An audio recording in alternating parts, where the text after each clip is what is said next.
클릭해 주셔서 감사드립니다. 오늘 제가 여러분들에게 말씀드릴 이슈는 바로 이거예요. 최근에 뉴스를 보시면 아시겠지만 택시 회사들이 지금 줄 도산 중이다, 이런 내용들이 계속해서 쏟아져 나오고 있는데, 여러분들이 인터넷 포털에서 검색해 보셔도 이렇게 택시기사 수천 명이 짐을 쌌다, 그리고 택시회사들이 도산 위기에 빠져있다, 이런 내용들을 어렵지 않게 찾아보실 수가 있어요. 실제로 이게 굉장히 심각한 상황이라고 하는데, 이 기사에서도 보시면 아시겠지만 영업시간임에도 불구하고 이 택시회사 안에 차량들이 영업을 나가지 않고 이렇게 주차가 되어 있는 걸 볼 수가 있어요. 실제로 이 기사들이 출근하지 않기 때문에 택시들이 주차장에 그냥 주차만 되어 있는 이런 상황임을 우리가 볼 수가 있는 거죠. 그래서 택시 조합의 이제 얘기를 들어보면, 택시 회사는 기본적으로 기사들의 이 산학금만으로 운영되기 때문에 보유 택시의 80% 정도는 가동이 돼야 경영이 가능하다, 자 이렇게 얘기를 하고 있는데, 기사들이 대거 이탈해서 수입이 크게 줄어든 상황에서 경영직 월급, 그 다음에 차량 부품비 등 각종 고정비는 매년 오르고, 여기에 심지어 LPG 요금까지 너무 치솟아서 부산 택시회사 같은 경우에는 96곳이 모두 적자를 보고 있는 상황이다, 자 이렇게 얘기를 하고 있어요. 그리고 또 다른 사례가 있는데, 자 마카롱 택시 같은 경우에는, 이 기업 같은 경우에는 지금 화면에 보시는 게 이게 차키 꽂이라고 그래요. 그래서 여기는 원래 이제 차키가 다 꽂아져 있어야 되는데 다 압류가 들어가 있다, 자 이렇게 얘기를 하고 있는 거고, 기자분이 질문을 하죠. 요금도 좀 올랐고 재기하실 생각은 없냐, 자 이렇게 물어보니까, 자 대표가 약간 격양되면서 뭐라 그래요? 요금이 꾸준히 오르는 것도 아니고 갑자기 올려놓으니까 결국 시민들은 다 떠나고 어떻게 재기를 하라는 겁니까? 저기 옆에도 택시 회사인데 저기도 차량의 반은 폐차시키고 지금 절반은 가동이 다 돼야 하는데 그마저도 지금 서 있는 겁니다. 저 회사도 상당히 심각하죠. 이렇게 굉장히 어려운 현실을 얘기를 하고 있어요. 그리고 이걸 증명하듯이 한 택시 기업의 이제 장부를 한번 들춰봤는데, 자 A사의 매출 장부를 보시면 아시겠지만, 자 한 달에 얼마를 벌었어요? 2억 5,784만 원을 이제 수입을 냈는데, 오히려 나간 돈이 얼마요?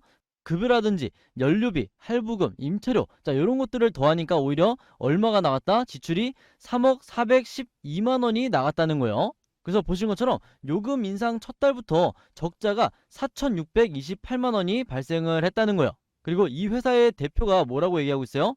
전세 자금도 빼서 8억을 넣었다, 길거리에 나앉아야 된다, 지금 근로자한테 월급 못 주면 구속감이다, 자 이렇게 굉장히 어려운 사정을 토로를 하고 있는 거죠. 그럼 여기서 잠깐 제가 제 영상 봐주시는 시청자분들을 위해서 항상 여러분들에게 드리고 있는 깜짝 선물이 있죠. 제가 항상 여러분들에게 뭐라고 말씀을 드렸어요? 뉴스만 봐도, 평소에 뉴스만 챙겨보셔도 돈이 된다, 이렇게 여러분들에게 말씀을 드렸는데, 오늘 제가 여러분들에게 설명드리는 이 전기차 보조금도 마찬가지예요. 각종 언론사에서 이 같은 주제를 가지고 지금 굉장히 많은 뉴스를 쏟아내고 있는데, 제가 항상 뭐라고 그랬어요? 이런 뉴스를 보고 그냥 넘어가는 게 아니라 이게 어떻게 하면 돈이 될지 투자 쪽으로 생각을 해보셔야 된다고 말씀을 드렸죠. 지금 이 영상을 보시는 분들은 그냥 뉴스를 보고만 넘어가는지 한번 제가 되묻고 싶은데, 그 이유가 뭐다? 제가 지난 9월 달에 여러분들에게 뭐라고 말씀을 드렸어요? 9월에 할 이슈는 뭐다? 바로 이 중입자 가속기 치료제다, 이렇게 여러분들에게 말씀을 드렸어요. 그리고 실제로 이 치료기 가지고 암을 치료할 수 있다, 이게 굉장히 우리나라에서 지금 이슈가 되고 있다, 이렇게 설명을 드렸었는데, 이때 당시에 제가 부자들은 어떻게 생각한다고 그랬어요? 그냥 뉴스만 보고 넘어가는 게 아니라 부자들은 중입자 치료 관련주가 뭐가 있을까, 이렇게 자동적으로 생각을 한다고 그랬어요. 그 이유는 뭐예요? 바로 부자들은 알고 있는 거죠. 사회적 이슈가 되는 곳에 돈이 몰릴 수밖에 없다, 이 기본 원칙을 부자들은 알고 있기 때문에 제 영상 보시는 시청자분들도 반드시 이 부분을 알고 가셔야 된다고 제가 지난번에 말씀을 드렸어요. 그래서 제가 매번 시청자분들과 함께하는 이 주식으로 수익 내기 이벤트를 여러분들에게 무료로 진행을 하고 있는 건데, 바로 그렇기 때문에 제가 지난번에도 저에게 공유라고 이렇게 문자 보내주신 모든 시청자분들에게 뭘 보내드렸어요? 이렇게 종목명, 그리고 매수가를 얼마때 매수하셔야 되는지, 그리고 목표가는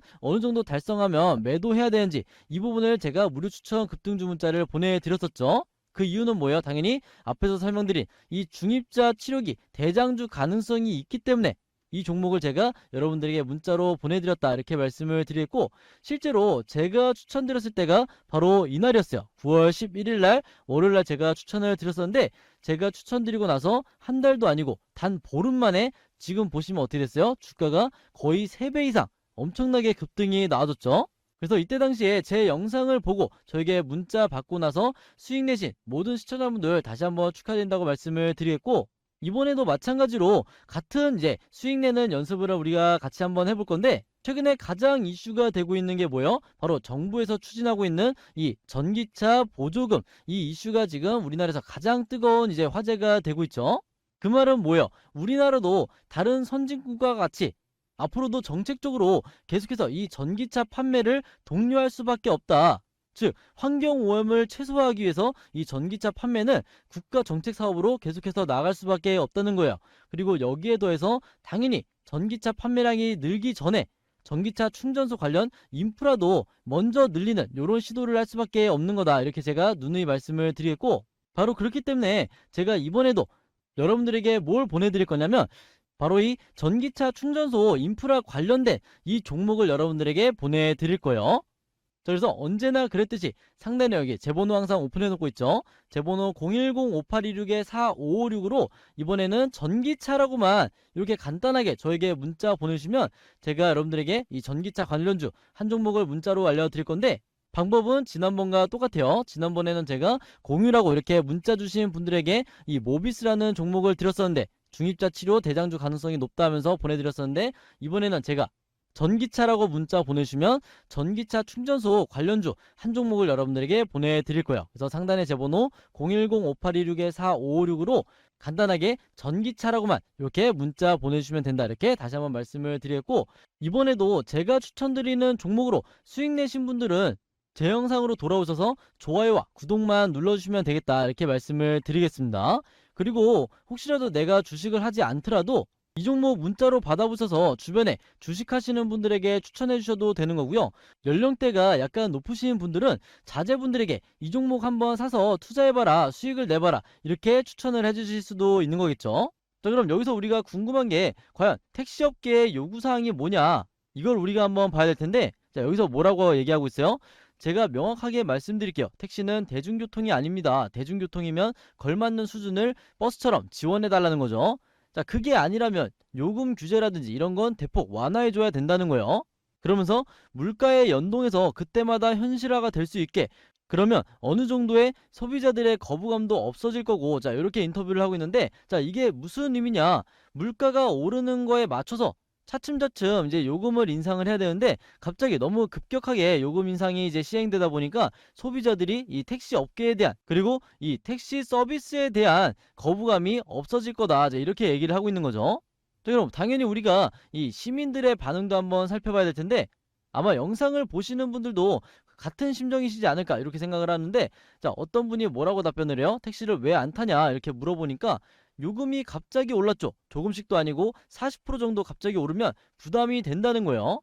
그리고 현재 이 이슈와 논란에 대해서 이제 다른 분들의 의견을 한번 정리해보면, 자, 뭐라고 남겨주셨냐?